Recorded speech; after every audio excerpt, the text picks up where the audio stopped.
$20 bill. Quarter. Guitar string. Leaf. Phone. Pixels.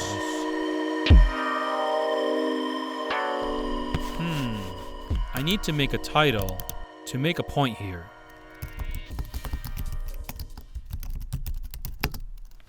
Needs to be a really small title. Very small. How small can I go? 1. There we go. Perfect. Okay.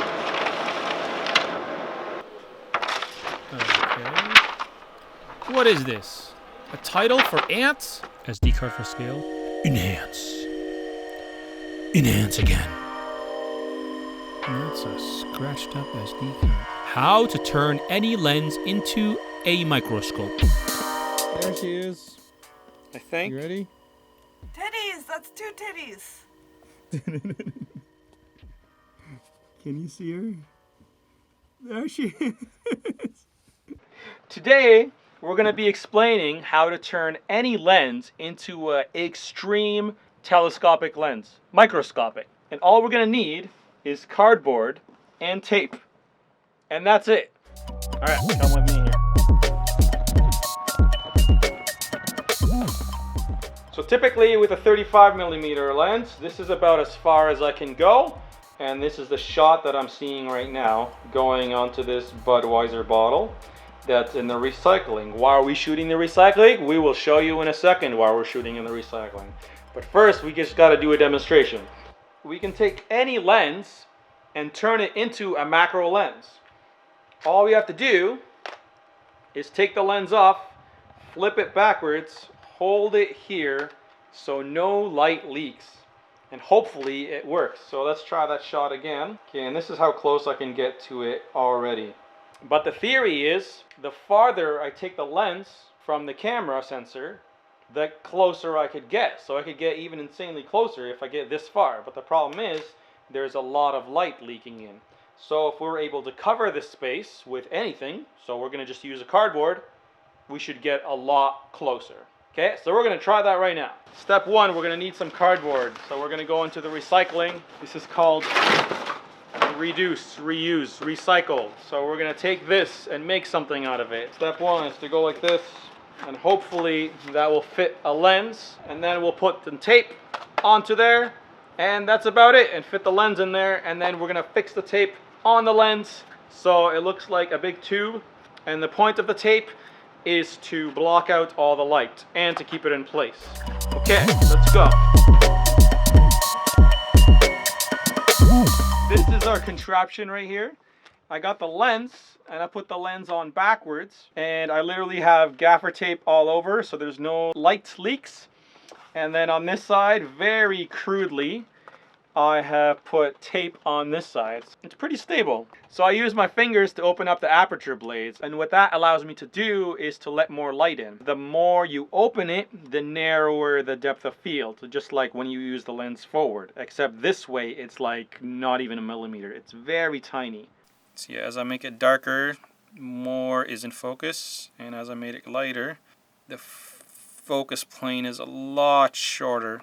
The farther the lens is from the sensor, the closer we could get. So what we have done is we built another one. So right now I have one layer. I'm trying to put the other layer. So very crudely done. This is not pretty. As long as it's measured in a way that there's no light leak. As long as it wraps around, you should be good. Now it's staying in place. I'm just going to make sure that it's not going to leak.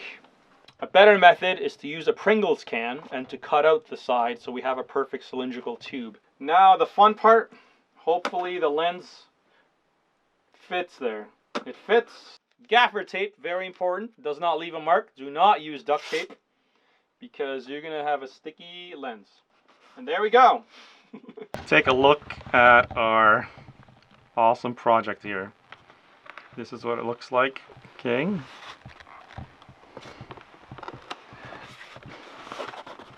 And then over here, it is taped. It's so ghetto.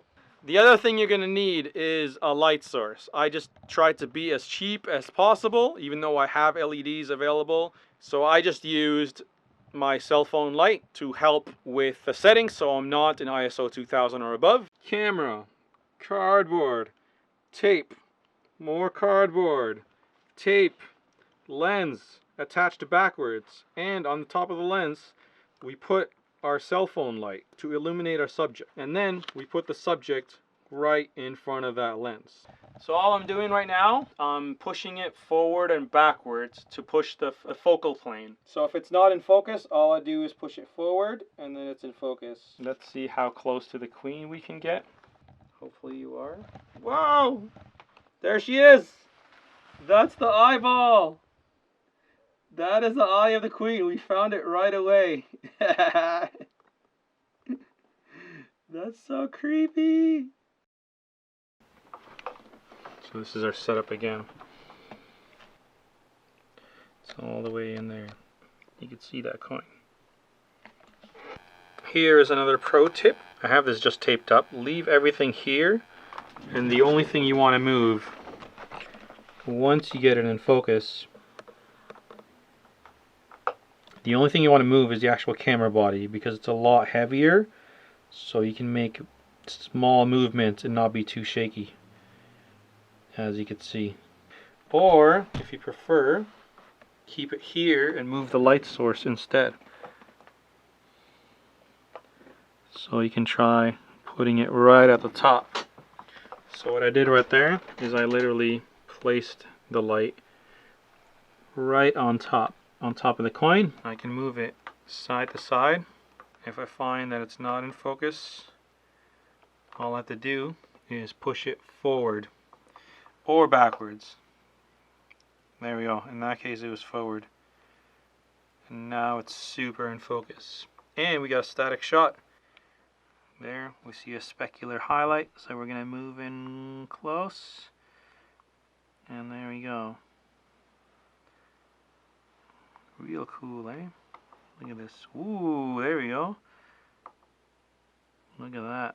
Pro tip right here, if you don't want to keep pushing this to open up the aperture blades, what you could do is just put some tape on there.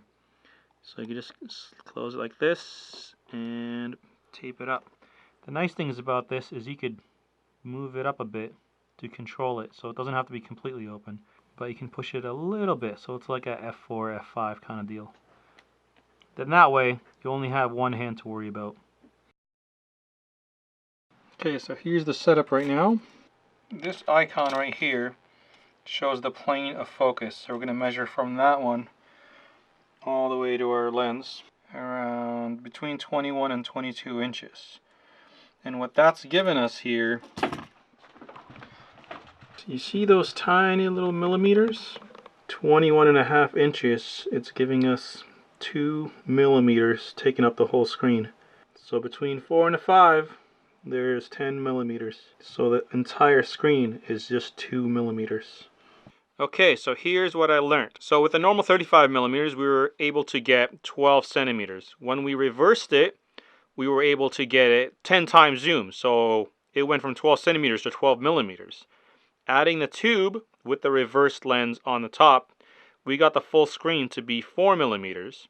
And when we doubled that length, well, almost double, we doubled the zoom. So with that thing on top of here, we were able to get a 2 millimeter full screen.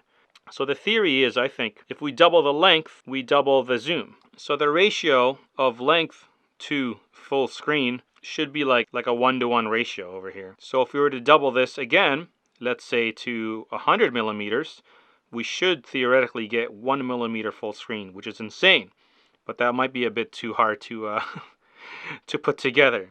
But the coolest thing is just reversing the lens. That's the simplest thing. And we got it to go 10 times zoom. So if you think about it, this was 10 times zoom, and this was 30 times zoom, because remember this is 12 millimeter, and this is double that. So this is 60 times zoom. So in a simple way, normal zoom, 10 times zoom, 30 zoom, 60 zoom. You're going to have to buy a serious lens to get you 60 zoom. And you could do this with just cardboard and tape. Awesome. That's ridiculous that this piece of cardboard was able to get us 60 times zoom. So now that we have the capability to do 60 times zoom, what else should we zoom in on? I think this should be a regular series. Because going in that deep, it's like going into the quantum realm. It's really trippy.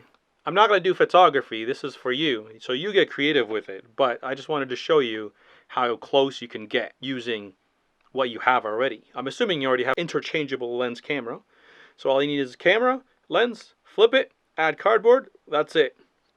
I think this has been the most educational ghetto dollar store hack you've probably ever seen. So I'm going to leave it at that.